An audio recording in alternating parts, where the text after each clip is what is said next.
شكرا لحبايبي، شكرا لاصحابي، شكرا لكل حد جميل تواصل معايا وقال لي ان هو عايز يكون جزء في هذا العمل الخيري الكبير. مشاهدي برنامج يد واحدة في الخير، السلام عليكم ورحمة الله وبركاته واهلا بحضراتكم. النهاردة فرحتي ما تتوصفش.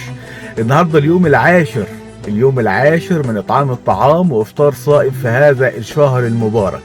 ده بفضل المولى عز وجل، ثم بفضل الناس المحترمة الجميلة اللي ساهمت في هذا العمل الخيري الخالص بحتا لوجه المولى عز وجل.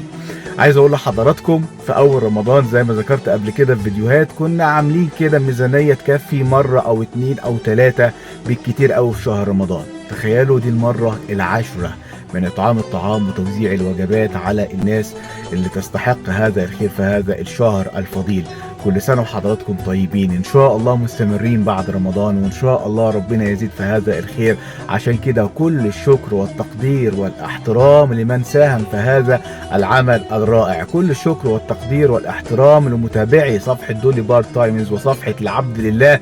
الكثير منهم الحقيقة تواصلوا معانا وقالوا ان هم عايزين يشاركوا، وده في الاول وفي الاخر بعد خير ربنا ده خيرهم، ودي مشاركتهم، وده كل شيء جميل بيساهموا بيه في هذا الشهر الفضيل. ربنا يتقبل منا جميعا ان شاء الله صالح الاعمال. والله العظيم ما تتخيلوا كمية الفرحة والسعادة والسكينة اللي عند الواحد، ان بفضل ربنا كنا سبب كده في الانطلاقة، والناس كلها بقى حبت تشارك وحبت انها تغتنم الفرصة وحبت انها تجني حسنات كتيرة جدا في هذا الشهر المبارك بالمشاركة الايجابية والفعالة والكبيرة قوي قوي قوي.